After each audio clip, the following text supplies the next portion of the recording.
안녕하세요, 여러분. 윤성은입니다. 네, 전 지금 자기 직전인데요. 지금 눈 감기는 거 보이시나요?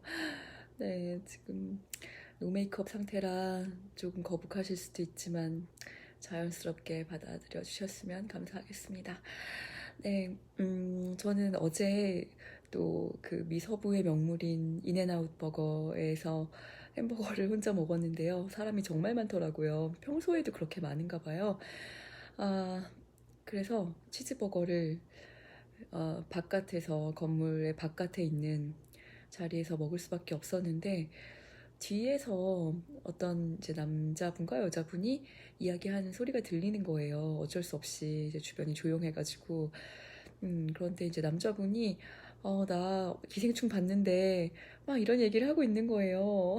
너무 신기해서 잠깐 이제 여자분이 자리를 비우시고 혼자 계시길래 이제 정말 죄송하지만 그 얘기가 들렸다. 들으려고 한 건 아닌데 그 기생충 때문에 제가 여기 왔는데 어떻게 보셨냐고 그랬더니 정말이냐면서 기생충 안 볼 수 없었다고 친구들이 하도 얘기를 해가지고 사람들이 기생충 얘기를 그렇게 많이 한대요.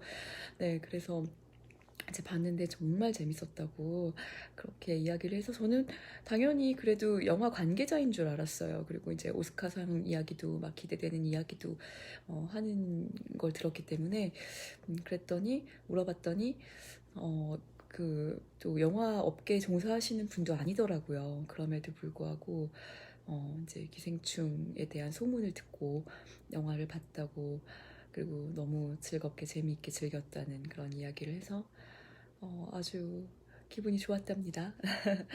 그러니까 현지에서의 반응을 굉장히 많이들 물어보시는데요. 저도 한국에서는 뭐 이렇게 특파원이나 또 이제 인터뷰를 통해서 뭐 시상식에서 들려오는 이야기들 들어보면은 참 기생충이 말 그대로 핫한 영화임에 틀림없는데 그거를 어떻게 국내에서는 솔직히 전달하기 어려운 거예요. 뭐 매체들에서 인용한 것들 이런 이야기들로밖에는. 그런데 그냥 지금 저 같은 경우도 햄버거 가게에 들어갔다가 기생충 얘기하는 사람을 만난 거잖아요.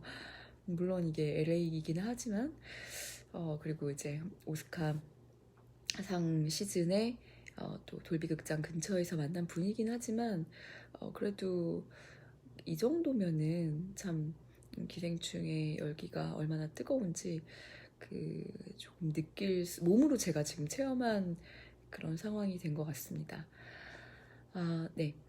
그리고 이제 덧붙여서 제가 이제 곧 또 한국 매체에다가도 글을 올릴 예정이고 한국에서 제가 아카데미 시상식 그 특별 상영회 때 영화를 봤던 그 작품 작은 아씨들에 대해서 조금 얘기를 하고 싶은데요.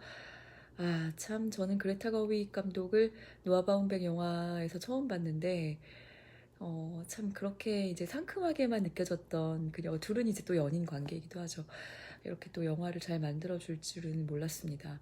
정말 앞으로 또 계속해서 주목해봐야 될 그런 감독이라는 생각이 들고요.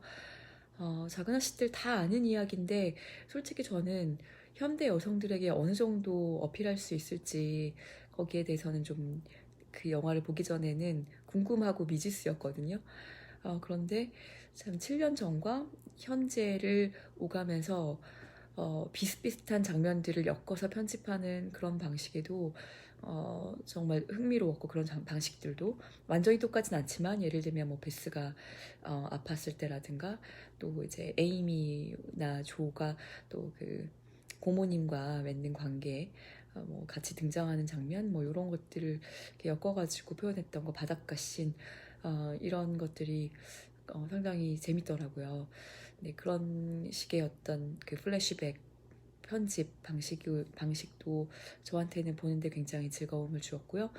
그 다음에 현대 여성들에게 이 영화가 많이 와닿는 이유는 그때나 지금이나 어떻게 보면 그렇게 크게 달라진 게 없다고 느껴서일 수도 있을 것 같아요. 물론 많이 여성들이 사회에 진출도 해 있고 또 인권도 많이 높아졌다고 하고 여러 가지로 평등이 이루어지고 있음에도 불구하고요.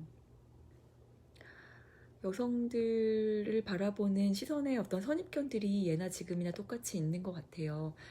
여자는 이래라는 거죠. 물론 그런 부분에 있어서 남성들도 똑같은 피해자라고 생각은 합니다만, 특히 이제 사회적인 제약이나 활동의 제약, 뭐 소유권의 제약이 많았던 예전의 여성들은 그것이 심했을 테고, 지금 같은 경우에는 어떤 정서적인 측면에 있어서 여성들을 바라보는 그런 시선에 좀 동의할 수 없고, 그런 것에 이제 분노를 느끼는 그런 상황들도 이제 누구에게나, 어떤 여성들에게나 발생할 수 있죠. 이제 그런 부분들을 잘 집어서 그레타 거윅 감독이 여러 가지 에피소드 또 여러 대사 속에서 잘 녹여낸 것 같습니다. 에이미가 하는 대사들 재밌는 것들이 많았는데요. 에이미가 저는 이렇게 재밌는 캐릭터인 줄 몰랐어요. 책을 봤을 때는. 그런데 조에 대한 열등감을 갖고 있고, 그리고 이제 로리도 물론 이제 삼각관계, 로리와의 관계에 있어서도 그렇죠. 네, 그런데 이제 어떻게 해서든지 막내기 때문에 또 약간 살아남고자 하는 어떤 생존 본능이랄까요? 그런 게 굉장히 강하거든요, 사실 막내들이. 막내로서 갖고 있는 그런 본성들도 잘 드러낸 캐릭터인 것 같고, 가장 현대 여성들과 비슷한 아주 솔직하고 당차고 자기 욕망을 드러내는데 거리낌이 없는, 부끄러움이 없는 그런 캐릭터죠. 네, 그래서 이제 결국에는 로리를 선택을 하는데요. 물론 그녀가 그 전에 얘기했던 거는 로리를 선택하는 것보다는 로리보다 훨씬 더 부자인 그 남자를 선택해야 맞는 말이긴 하죠. 당시에 여성들이 굉장히 제약이 많고 소유를 할 수 없는, 소유권이 여러 가지 면에서 이제 제한되어 있는 시대였기 때문에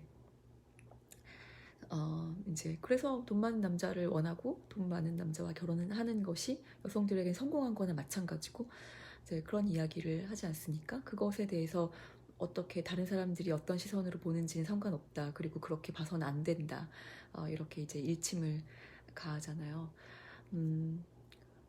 네, 그런 모습 참 멋있었고 아주 똑똑한 그런 여성의 어떤 대사였다고 생각합니다. 네, 다만 이제 그럼에도 불구하고 이제 로리를 남편으로 이렇게 선택하게 되는데 뭐 어쩌겠어요. 사랑인데요. 여성이나 남성이나 사랑하는 사람과 결혼해야죠. 네. 전반적으로 작은 아씨들 뭐 그렇게 나무랄 데 없는 영화였다고 생각합니다. 제가 봤을 때는 각색이 참 잘 된 영화죠. 조조 래빗도 각색상을 받을 만한 충분한 자격이 있는 그런 영화인데, 작은 아씨들도 우리가 너무 잘 아는 이야기를 또 어떤 면에서 굉장히 현대적으로 그리고 지금 동시대를 살아가는 사람들에게도 공감대가 충분히 깊이 형성될 수 있도록 만들어줬다라는 점이 저는 참 좋았습니다. 네, 이제 정말 얼마 안 남았네요. 내일도 열심히 지내고 여러분들께 또 하루를 보고하도록 하겠습니다. 네, 저는 잘게요.